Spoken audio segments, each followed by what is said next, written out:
हमको रैखिक समीकरण युग्म दिए गए हैं और इसको प्रतिस्थापन विधि से हल करना है। ये समीकरण नंबर 1 है, ये समीकरण नंबर 2 है ना। हल करने का मतलब होता है हमें x और y के मान ज्ञात करने हैं।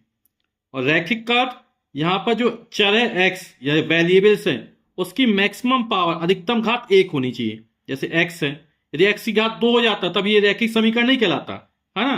अधिकतम घात कितनी होनी चाहिए? 1 होनी चाहिए। चाहे x हो चाहे y हो, किसी भी चर की अधिकतम घात 1 होनी चाहिए। ऐसे समीकरण में वो रैखिक समीकरण कहलाते हैं। तो इसको हल करते हैं, यानी एक्स और वाई का मान ज्ञात करना है। हम प्रतिस्थापन विधि से हल करना है। तो एक्स का मान या तो वाई के पदों में प्राप्त करते हैं या वाई का मान एक्स के पदों में प्राप्त करते हैं, है ना। तो जिससे निकालने में आसानी हो तो हम पहले समीकरण को लेते हैं। इसमें एक्स का मान जो है वो वाई के पदों में प्राप्त करते हैं। आप समीकरण 2 भी ले सकते हैं, जिसमें आपको आसानी सुविधा लगो उसमें आप कर सकते हैं।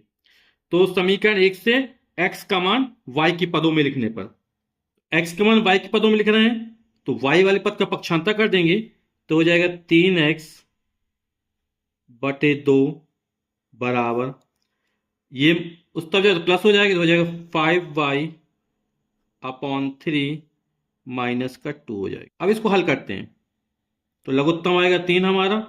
3 में 3 का भाग जाएगा, एक बार गया, 1 का 5y में गुणा करेंगे तो हो जाएगा 5y माइनस, इसके बटे में 1 मानेंगे, 1 का भाग 3 में कहीं 3 बार जाएगा, अंश में गुणा 3 दूनी 6 हो जाएगा। तो 3x बटे 2 बराबर इतना आ गया, है ना। तो हमें x का मान निकालना, ये बटे में 2 है तो ऊपर तक गुणा हो जाएगा, क्रॉस गुणा होगा मल्टीप्लाई, और 3 का गुणा नीचे हो जाएगा तो हो जाएगा x बराबर 3 नीचे आएगा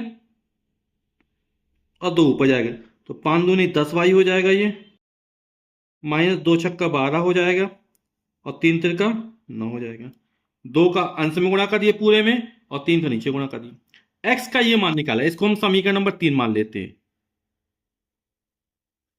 अभी जो मान निकला x का, है ना, हमने समीकरण 1 से निकाला तो मान समीकरण 2 में रखा जाएगा। ये 2 से निकालते तो मान समीकरण 1 में रखते। तो x का यह मान समीकरण 2 में रखने पर, तो समीकरण 2 में रखते हैं, x का मान ये हो जाएगा 10y माइनस 12 बटे 9, ये फिर बटे में 3 प्लस y अपॉन 2 बराबर 13 बटे 6। इसको हल करते हैं, बटे के नीचे बटा लगा, है ना, तो इसका आपस में गुणा हो जाएगा, क्योंकि 3 के बटे में 1 माने तो भाग देते संख्या पलट जाती है तो 1 बटे 3 हो जाएगा, यानी इन दोनों का आपस में क्या गुणा हो जाएगा तो हो जाएगा 10y minus 12 9 27 plus y upon 2 बराबर 13 बटे 6। आप इसको ऐसे समझ सकते हैं जैसे a बटे b है, अपॉन में c अपॉन d है ना। तो भाग देते हैं तो संख्या पलट जाती है, ऊपर या गुणा हो जाता है, तो क्या लिख देंगे a अपॉन b गुणा d अपॉन c, यानी हो जाएगा ad अपॉन bc, यानी इस b और c का गुणा हो जाता है तो यहां पे 9 और 3 का गुणा हो जाएगा, यहां बटे में 1 मान सकते हैं ना इस तरह, है ना। तो 1 का गुणा ऊपर होगा, 9 में 3 का गुणा हो जाएगा, ठीक। अब यहां पे लघुत्तम आ जाएगा 27 दूनी 54,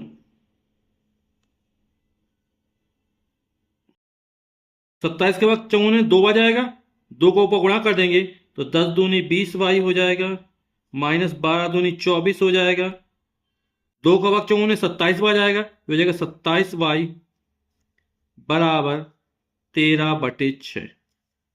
20y और 27y जुड़ जाएंगे, कितना हो जाएगा 47y माइनस 24 बटे 54 बराबर 13 बटे 6। अब क्रॉस मल्टीप्लाई कर दूं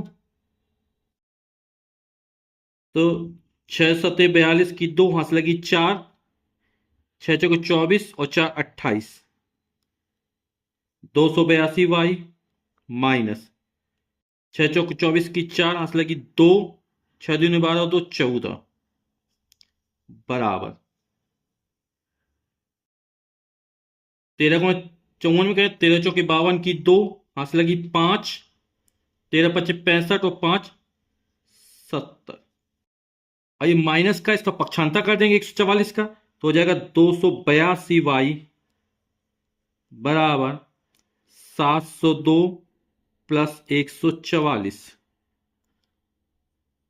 4 2 6, 4 साथ में एक जोड़ेंगे 846 हो गया। 282y बराबर, तो y का मान निकालेंगे तो हो जाएगा 846 बटे 282।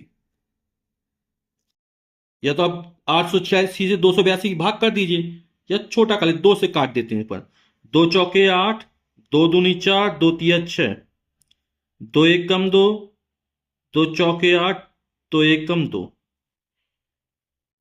14 तिया 50, 1 तिरका 3 है ना, तो 141 तिया 3 बार जाएगा, तो y का मान कितना निकला है हमारा? 3 निकला है। और y का ये जो मान निकला है इसको समीकरण नंबर 3 में रख देते हैं। तो समीकरण 3 हमारा ये दिया गया है, तो यहां पर y का मान क्या कर देंगे? 3 रख देंगे, यानी 10 तिया 30 माइनस 12 बटे 9 हो जाएगा। तो y का यह मान समीकरण 3 में रखने पर तो x बराबर हो जाएगा 10, और y का मान है 3 है, माइनस 12 बटे 9, तो 10 तिया 30 माइनस 12 बटे 9, 30 में 12 जाएगा तो 18 आएगा बटे 9, 18 में 9 का भाग जाएगा तो 2 निकल आएगा, यानी x का मान निकला 2 और y का मान 3। यही समीकरण के हल हैं। तो अतः रैखिक समीकरण युग्म का हल x बराबर 2 तथा y बराबर 3 है।